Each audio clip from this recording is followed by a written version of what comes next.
Votre trésor, Sacha Daout. 11 arrestations et 3 accusés qui plaident coupables. Madame, monsieur, bonjour. Les premiers auteurs présumés de l'attentat commis ce week-end à Moscou ont été présentés devant un tribunal. Ils étaient 4 face au juge et 3 d'entre eux ont déjà reconnu les faits.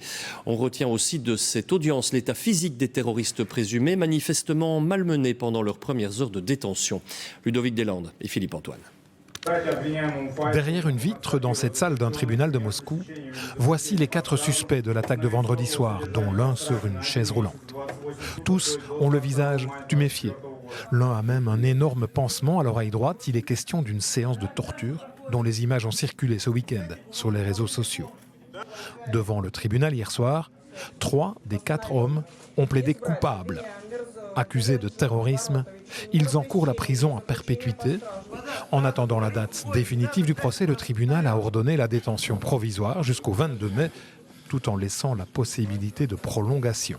Selon l'agence de presse officielle russe, l'un des hommes travaillait dans une société qui fabrique des parquets dans la région de Moscou et l'autre dans un salon de coiffure. Au même moment, les militaires russes qui ont permis l'arrestation des 4 présumés assaillants dans la région de Briansk ont reçu la médaille du courage ainsi que la médaille du ministère de la Défense pour distinction militaire. Cette arrestation avait eu lieu quelques heures à peine après l'attentat, ce qui suscite aussi quelques questions. Mais tant que l'enquête est en cours, il n'y aura pas de réponse. C'est ce qu'a expliqué ce matin par téléphone le porte-parole du Kremlin, Dmitri Peskov. Monsieur Peskov a également fait comprendre que la question d'une éventuelle torture des suspects resterait, elle aussi, sans réponse. Et cet attentat a des répercussions près de chez nous aussi. C'est ainsi que la France a décidé de relever son plan Vigipirate, relevé au niveau urgence attentat. Le pays est clairement menacé par les messages de l'État islamique. Et puis c'est plus loin peut-être, mais ça compte quand même. Il y a l'approche des Jeux Olympiques de Paris. Pour prévenir tout risque, c'est donc le retour d'un grand déploiement de forces de l'ordre dans l'Hexagone. David Watley. Policiers, gendarmes, militaires, de retour de façon très visible dans les rues françaises. Après l'attentat de Moscou, la France relève son plan Vigipirate à son plus haut niveau, urgence attentat. Le président Macron a justifié cette décision lors de son arrivée en Guyane ce matin.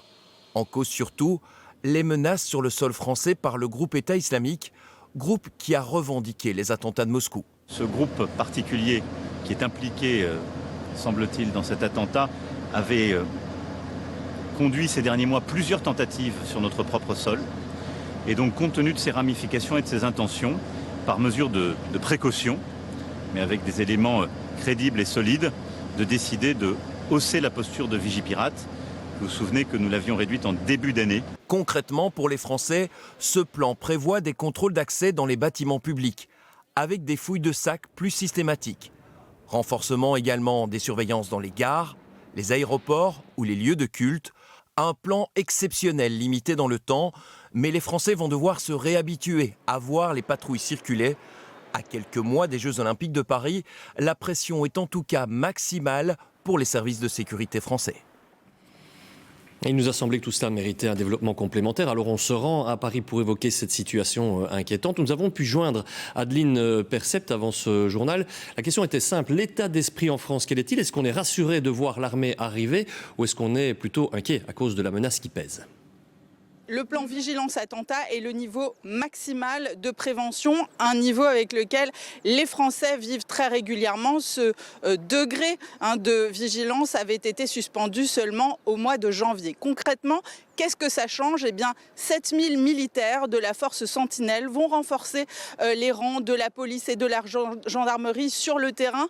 Par exemple, dans tous les lieux publics comme les gares, comme les écoles, comme aussi les lieux de culte. Il faut bien comprendre qu'on est dans un contexte particulier avec au sommet de l'État la philosophie du zéro risque, non seulement parce qu'on est à quelques mois maintenant des Jeux Olympiques, mais aussi à quelques semaines des élections européennes.